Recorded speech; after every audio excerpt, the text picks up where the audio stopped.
তুমি এখানে? আমি তো তোমাকে অনেকক্ষণ ধরে খুঁজতেছি। তুমি আমার সাথে চলো। দোস্ত এই পাগলটা কে রে? আমি ওকে চিনি না। তুমি আমাকে চেনো না মানে? তুই যা, পরে আমরা দেখতেছি। যা তুই। তো তাড়াতাড়ি এখান থেকে চল, এসব পাগল ছাগলের কোনো বিশ্বাস নেই, কখন কি করে ফেলে। চল তাড়াতাড়ি। এত টেনশন করার কিছু নাই। বাবা তুমি ওকে চিনো না, আমি ওকে চিনি। আমি জানি ও কতটা ডেঞ্জারাস।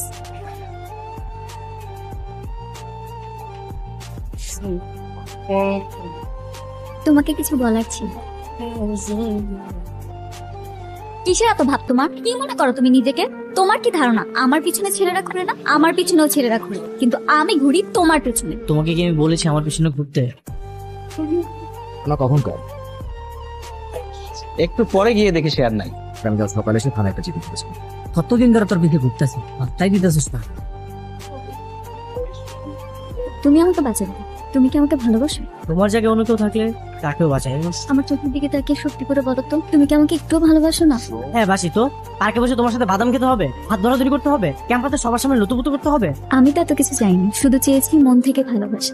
দেখ মা, ছেলেটা অনেক ভালো, ওর বাবার বড় ব্যবসা আছে। আমার বিশ্বাস তুই যদি একবার ওকে দেখিস তোর অবশ্যই পছন্দ হবে। বাবা তো ঠিকই বলেছে, ছেলেটা সত্যিই অনেক হ্যান্ডসাম। আমি আমার বাবাকে অনেক ভালোবাসি। বাবাই আমার সবকিছু। আচ্ছা কি হয়েছে? তোমার বাবা কি অসুস্থ? বাবা আমার বিয়ে ঠিক করে ফেলেছে। আমি বাবাকে তোমার কথা বলেছি, বাবা কোনোভাবেই রাজি হয়নি। বাবা আমাকে বলেছে সেই ছেলেকে বিয়ে করতে হবে। ভালো থেকো।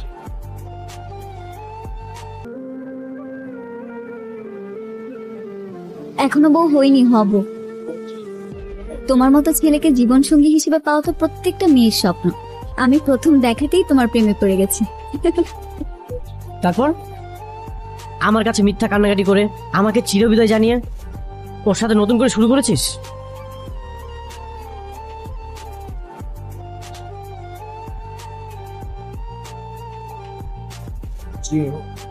Hello, excuse me, who are you?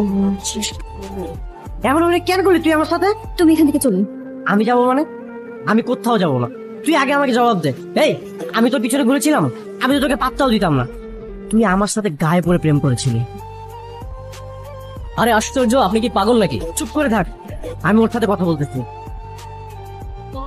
ভদ্রভাবে কথা বলো, শুনে আমার কি হচ্ছে হয়। এই ভদ্র, তোর থেকে আমার শিখতে হবে।